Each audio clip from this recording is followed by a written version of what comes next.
Today is the September 18th, 2025, and the New York Times news. It is China's business and economy. How China is losing its title as the world's sneaker factory. China is the world's factory for cars, toys, and computers, but no sneakers. China is losing that title to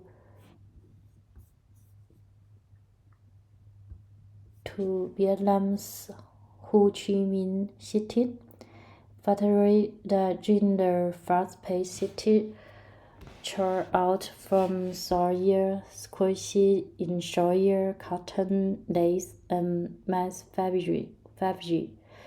The parts are ferried by trucks to warehouse to be assembled into shoes. Then at nearby ports, shipping containers are stuffed with boxes for Nike, Adidas, Saucony, and Bruce Sports, and sent down the Dong Nai River to the sea.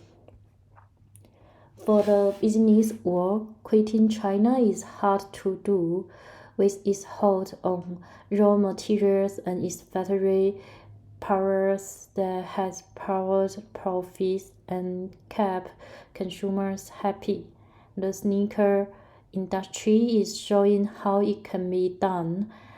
Big brands still have huge factories in China that now mostly make shoes that are sold in China. But Vietnam has overtaken China as the number one source of sneakers sold to the world by Nike, Adidas, and Brooks and others. The emerging centrality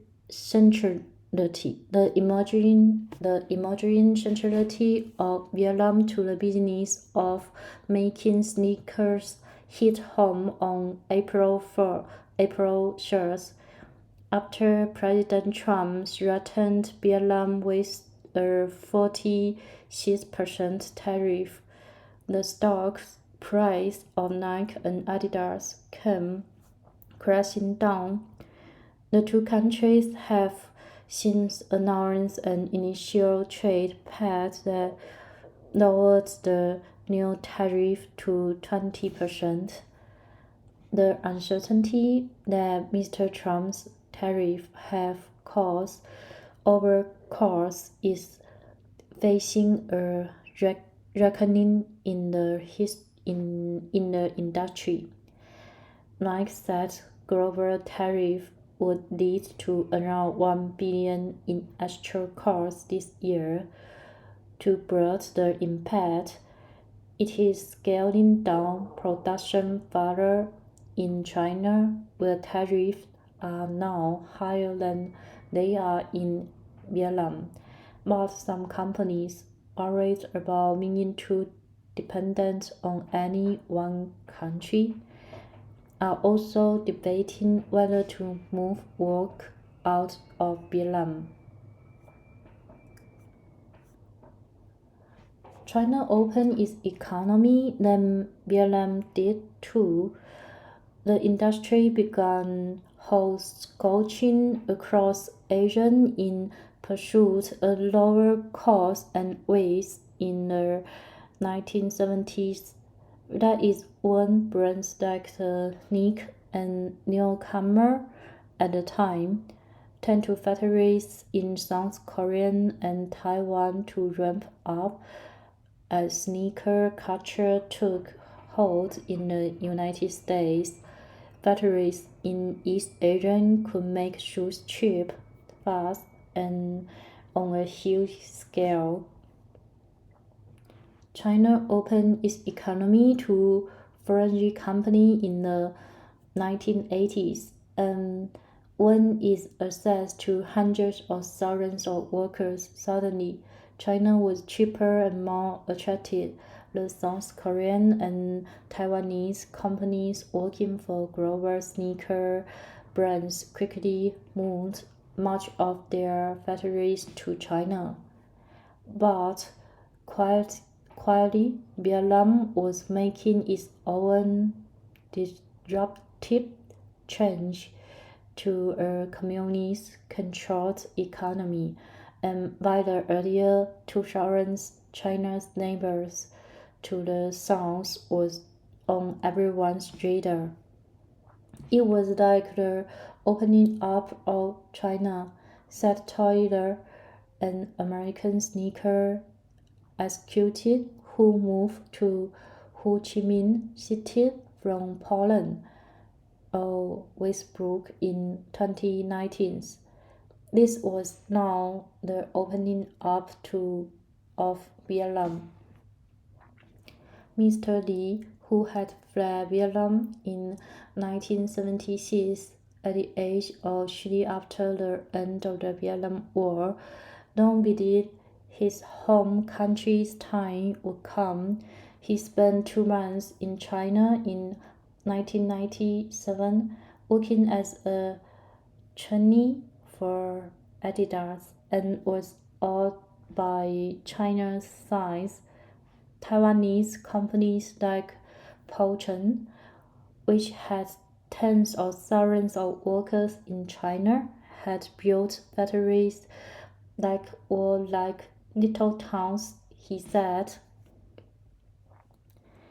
In the mid-2000s, Mr. Le was working for Nike as it started using Vietnam's factory to make basic shoe products. Deep down, I was rooting for the country to get into this industry, Mr. Le said. It didn't take long. In the 2010s, China workers were demanding higher wages and its companies were becoming adept at making copycat products, often infringing on foreign copyrights. Global brands were compelled to look to diversity. Vietnam offered a government that welcomed foreign investment and the best kind of demographics, a growing population of young people looking for work. By the time of Mr. Trump's fourth presidency in 2017, factories in Vietnam were grinding out running shoes, even as brands depend their presence in China for the local consumer market. After Mr. Trump confronted China on trade in 2018, other multinational companies across industries followed the footwear industry into Vietnam. For the most part, those sneaker companies were still reliant on China for raw materials and components like drivers and insurers. Everything changed in 2020 when China shot its borders near the start of the COVID outbreak. Business leaders with factories that were shut down realized how dependent they were on China. It was not a difficult choice for shoes executives to start shifting resources into Vietnam. It's a such more localized supply chain than other industries, said Brock Shockrow, a long-time executive in the sporting goods industry.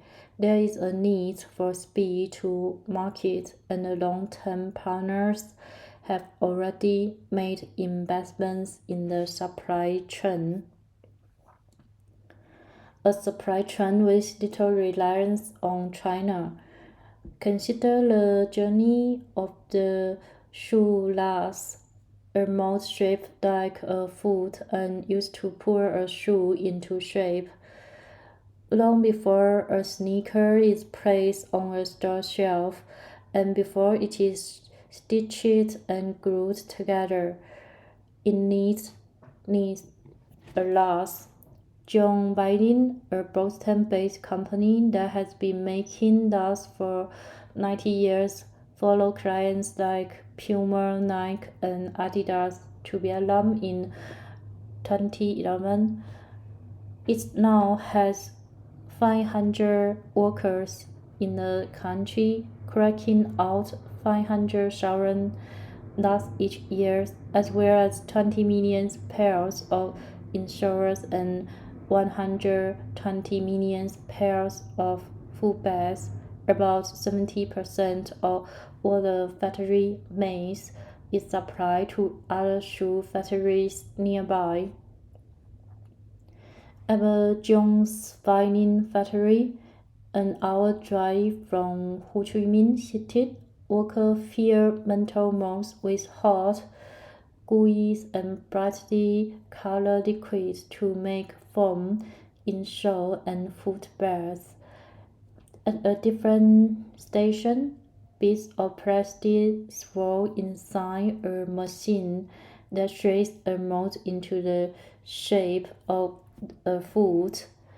Each morning, not long after the sunrise, half a dozen trucks are loaded and sent to factories nearby.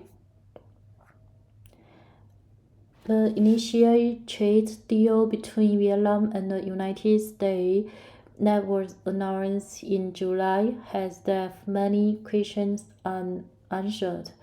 One of the biggest questions involves goods and transshipped. The Trump administration wants to slow the flow of goods onto American shore that start in China and pass through countries like Vietnam. It said it would impose a 40% tariff on such imports, but has not said how it would define all qualifiers. Shoe production in Vietnam has very little reliance on China, said Jim Sajadon, the chief executive of Jones Mining. But some materials still come from China, despite the build-out of the Vietnam supply chain. On most days, trucks crawl along the highway that connects the country's shoe factories to Ho Chi Minh City and its parts. They pass thousands of roads filled with diggers and dirt movers for rent and yards with trays or shipping containers, selling sticky rice cakes on the sides of the road. Fan Chou Die, 47, recalled when rice fields surrounded the whole area. There were no factories and only one or two houses in a long stretch here, he said. In July 1995, a factory known as White Bean was erected on some former rice fields. I remember that date because I was among the first workers who worked there, Mr. Dam said. She was 17 at the time and stayed on for 19 years. I didn't know how to make shoes, and I had never worn sneakers before, she said. Miss Dam had dropped out of school in ninth grade to help her family grow rice and beans. The money we got, me and my two sisters, we saved and bought some land. Miss Dunn said we built a house on it, so it helped with our income and changed our life for the better.